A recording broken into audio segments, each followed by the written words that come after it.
Olá, parceiros! Hoje nós estamos aqui com o Dr. Paulo Leães, que é o chefe clínico da cardiologia do Hospital São Francisco, que faz parte do complexo da Santa Casa de Misericórdia do Rio Grande do Sul. Ele vai dar para nós uma entrevista falando sobre ateroesclerose. Bom dia, doutor Paulo. Bom dia. Bom, falando sobre tudo com o senhor. Falando sobre aterosclerose, ela é responsável pela maior mortalidade que nós temos no Brasil e no mundo, e no Rio Grande do Sul, que tem uma mortalidade pela aterosclerose das maiores do mundo. Em torno de 31% dos nossos óbitos se deve à aterosclerose. A aterosclerose, ela se caracteriza por depósito de gordura na parede das artérias de todo o nosso corpo. Dependendo do local onde ela provoca uma obstrução das artérias que levam sangue e oxigênio para os tecidos, nós temos as doenças nos seus devidos territórios. Por exemplo, se houver uma obstrução das artérias que vão para o cérebro, nós podemos ter o conhecido AVC, acidente vascular cerebral, em função da obstrução das artérias que levam os nutrientes e oxigênio para aquele tecido. Se for no coração, a obstrução das coronárias, que são as artérias, os vasos que levam sangue com os nutrientes para o músculo do coração, nós temos um infarto agudo do miocárdio.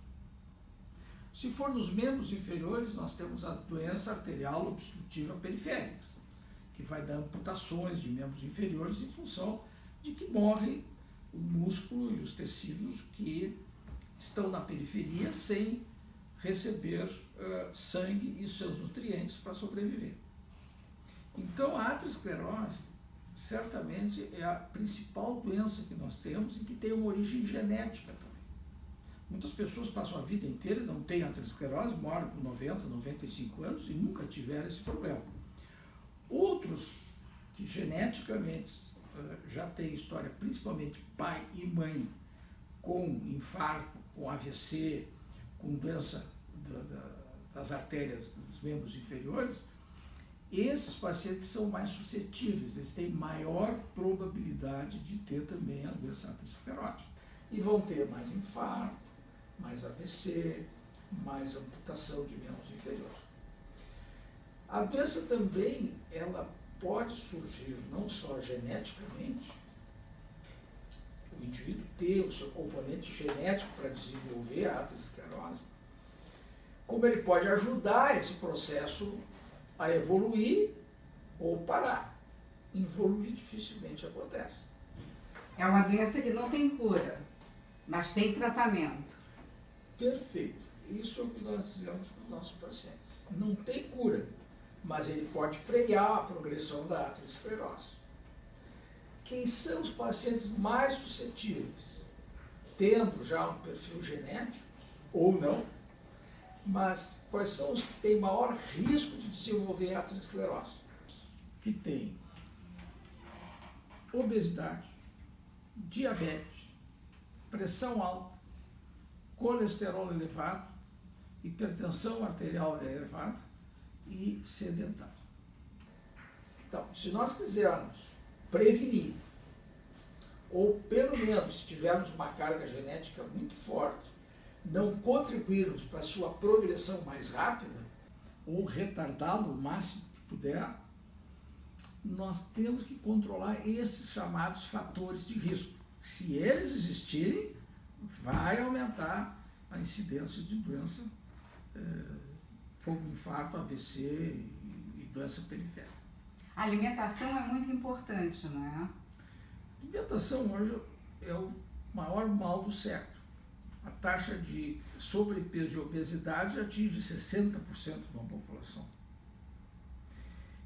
E a obesidade por si só provoca aumento do colesterol, aumento da pressão, aumento da incidência de diabetes. A diabetes, os obesos, 40% se tornam diabéticos sem ter história familiar de diabetes. Tá? Então, certamente o controle desses fatores vai fazer com que o indivíduo tenha menos probabilidade de evoluir para essa doença que é a que mais mata no mundo. Então existe uma possibilidade do cidadão, vamos dizer assim, não se tornar o paciente.